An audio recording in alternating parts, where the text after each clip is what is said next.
Periodista por Azuay. Una vez más insistiré a este pleno que los diferentes temas que abordamos tienen que tener la diversidad de perspectivas y toda la información, el tratamiento integral que temas complejos merecen darse en el seno de la Asamblea Nacional. Aquí, y con razón, nuestra colega Lourdes Cuesta ha señalado la preocupación de ver a cientos, a miles de hermanos venezolanos acá, que se quejan precisamente que han salido del país por la carencia de alimentos y de medicinas. Pero creo, colega Cuesta y colegas asambleístas, que hay que decir por qué se está dando la escasez de alimentos y de medicinas. Desde hace 3 años Venezuela sufre el bloqueo económico, criminal, ilegal, condenado por Naciones Unidas, el mismo que le han aplicado durante varias décadas a Cuba y que impide que miles de importaciones de medicinas y de alimentos lleguen a Venezuela. Voy a citar solamente uno de los ejemplos que es público y está en toda la información seria que circula a nivel internacional. En el año 2017, 300.000 dosis de insulina pagadas por el Estado venezolano no llegaron al país porque el Citibank boicoteó la compra de ese insumo.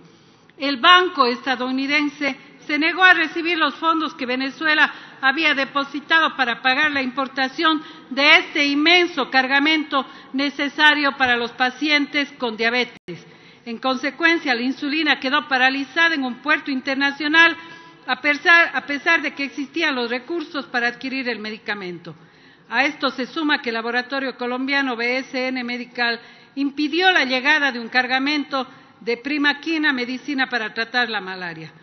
Un total de 25 operaciones en el sistema financiero internacional fueron devueltas, entre ellas $39 millones para alimentos, insumos básicos y medicamentos. No se puede tener entonces la doble moral de condenar la crisis, de condenar la situación humanitaria que viven nuestros hermanos y no mirar y condenar el bloqueo que hace Estados Unidos con todo su poder imperial contra un país que nos guste o no nos guste, tiene que respetar la soberanía. A mí tampoco me gusta el señor Donald Trump, pero no por ello llamamos a la invasión de este país ni al bloqueo para Estados Unidos, y no nos gustan muchísimas políticas adversas para nuestros hermanos migrantes.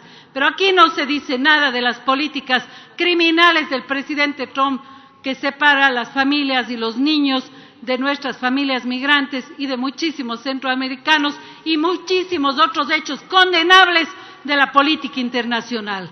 Si queremos tratar con seriedad, señora presidenta, abramos el debate de cuáles son los contextos y las verdaderas causas de la crisis política, de la crisis económica y de la crisis humanitaria de Venezuela.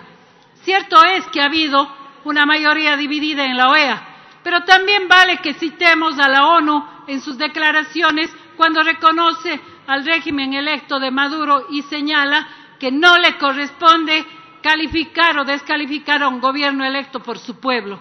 ¿Cómo puede una oposición violenta y antidemocrática reclamar cuando ni siquiera ha participado en las elecciones y echó al traste el proceso de negociación dialogada interna, que es la única vía para resolver la situación de Venezuela, así como el levantamiento del bloqueo por parte de Estados Unidos y otras potencias que no les gusta el carácter de este régimen? Si queremos tratar con seriedad, señora presidenta y colegas asambleístas, al mismo tiempo que nos solidaricemos con la crisis humanitaria en Venezuela y en cualquier otro país, debemos condenar el bloqueo de una potencia a otra cuando no le gusta el régimen que impera. Debemos defender los principios del derecho internacional como parte de la solución y como parte de cualquier salida pacífica y negociada.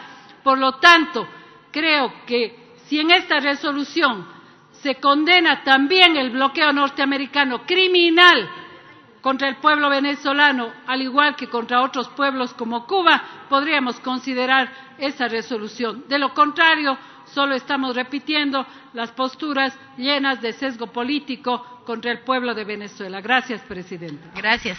Tiene la palabra